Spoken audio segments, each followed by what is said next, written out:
السلام علیکم عزیز طلباء و طالبات، آج ہم علامہ اقبال کی نظم اے وادی لولاب کے پہلے دو اشعار کی تشریح کریں گے۔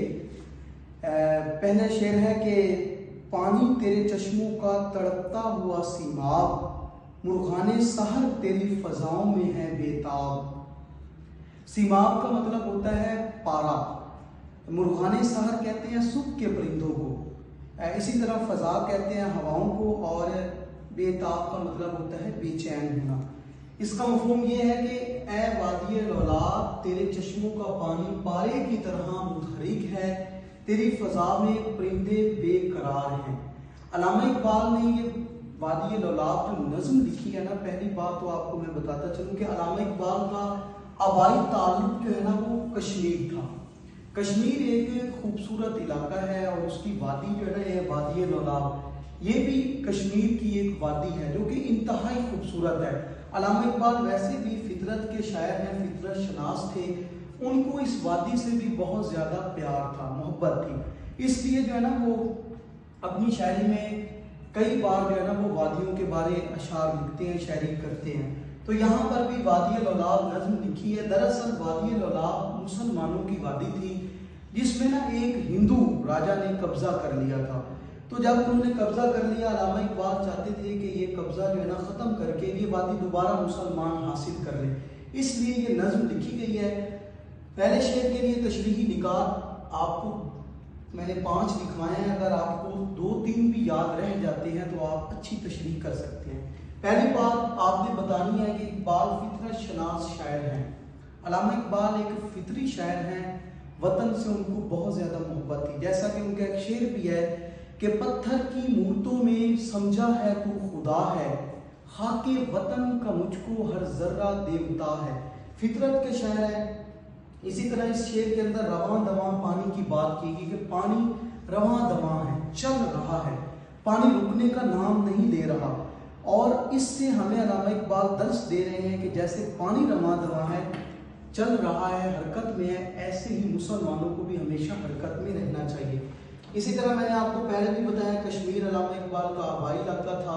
اس شعر کے اندر علامہ اقبال نے محنت کا پیغام دیا۔ کس چیز کا پیغام دیا گیا؟ محنت کا درس دیا گیا ہے۔ اسی طرح میں نے آپ کو پہلے ہی بتا دیا کہ کشمیر ہندوؤں کے قبضے میں آ گیا تھا 1947 سے پہلے۔ جب 1947 سے پہلے بھی کشمیر ہندوؤں کے قبضے میں تھا، چند سال مسلمانوں کے پاس رہا، اب بھی کشمیر ہندوؤں کے قبضے میں ہے۔ تو اس وقت علامہ اقبال جیسے شاعر جو ہے نا وہ مسلمانوں کو درس دیا کرتے تھے کہ آپ کشمیر کو آزاد کروائیں۔ تو یہ بات اس نظم میں بھی کی ہے، پہلے شعر میں بھی یہی بات ہے۔ یہ حوالہ جات کے اشعار ہیں علامہ اقبال کی، میں نے آپ کو لکھوائے ہیں، یہ آپ نوٹ کر سکتے ہیں۔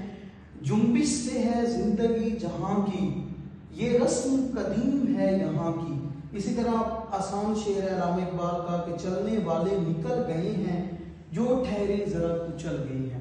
یہ پہلا شعر ہے۔ یہ دوسرا شعر ہے کہ گر صاحب ہنگام دین بندہ مومن کے لیے موت ہے یا خواب۔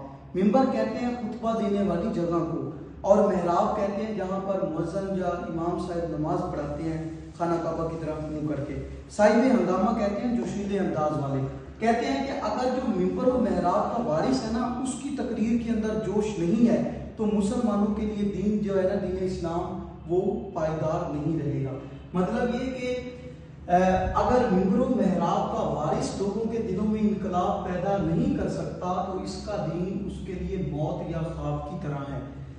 کچھ تشریحی نکات ہیں، میں آپ کو بتاتا چلوں۔ پہلی بات، بزدلی ایمان کی موت ہے۔ کیا ہے؟ بزدلی ایمان کی موت۔ جب انسان بزدل ہو جاتا ہے تو اس وقت جو ہے نا اس کا ایمان خطرے میں پڑ جاتا ہے، ایمان ختم بھی ہو سکتا ہے۔ جس کو اللہ تعالیٰ پر مکمل یقین ہوتا ہے وہ کسی اور سے نہیں ڈرتا۔ مثال کے طور پر میں آپ کو موجودہ دور کی مثال دیتا چلوں۔ ایران آپ کے سامنے ہے، وہ بزدل نہیں ہے، ٹھیک ہے، انہوں نے جو ہے نا اسرائیل کے خلاف جہاد کیا ہے، تو ان کا ایمان جو ہے نا وہ خطرے میں نہیں ہے، ان کا ایمان سلامت ہے۔ اسی طرح دوسری بات بچوں، مسجد میں درس کا زیادہ اثر ہوتا ہے۔ جو مسجد کے اندر تقریر کی جاتی ہے، بات کی جاتی ہے، درس دیا جاتا ہے، اس کا اثر زیادہ ہوتا ہے۔ ادھر کلاس کے اندر میں آپ کو درس دے رہا ہوں، اتنا زیادہ اثر نہیں ہوگا۔ اگر آپ درس مسجد کے اندر دیں گے تو اس کا لوگوں پر اثر زیادہ ہوگا۔ تیسری بات بچوں، اس شعر کے اندر آزادی کا درس دیا گیا۔ علامہ اقبال کہتے ہیں کہ آپ آزاد ہو جائیں۔ علماء کرام وارث انبیاء ہیں۔ جو عالم دین ہے نا اسلام میں، عالموں کی بہت زیادہ اہمیت ہے، عالم اور جاہل برابر نہیں ہو سکتے۔ تو کیونکہ انبیاء کرام کا سلسلہ، نبوت کا سلسلہ ختم ہو گیا، اللہ تعالیٰ نے 1,24,000 انبیاء کرام بھیجے تھے، ان کی نبوت ختم ہو گئی ہے، لیکن ان کا پیغام پہنچانے والے اب علماء کرام ہیں۔ تو یہ جب علماء کرام لوگوں کے دلوں میں جوش پیدا کریں گے، تڑپ پیدا کریں گے، تو وہ آزادی کے لیے کھڑے ہو جائیں گے۔ ٹھیک ہے، میرے جیسا شخص جب آزادی کی تقریر کرے گا لوگوں پر اثر نہیں ہوگا۔ جب طارق جمیل جیسا، مولانا ثاقب رضا مصطفی جیسا شخص جب لوگوں کے دلوں میں جوش پیدا کرے گا، تقریر کرے گا، تو لازمی طور پر لوگوں کے دل میں جوش پیدا ہوگا۔ اسی طرح جہاد کی اہمیت بہت زیادہ ہے دین اسلام میں۔ جہاد بھی ایک اسلام کا چھٹا رکن سمجھا جاتا ہے۔ جہاد کی بہت زیادہ اہمیت ہے۔ اللہ تعالیٰ نے قرآن مجید میں فرمایا ہے کہ جو اللہ تعالیٰ کے راستے میں مارا جائے اس کو مردہ نہ کہو بلکہ وہ شہید ہے، اور اس کو اللہ تعالیٰ کی طرف سے رزق بھی ملتا ہے۔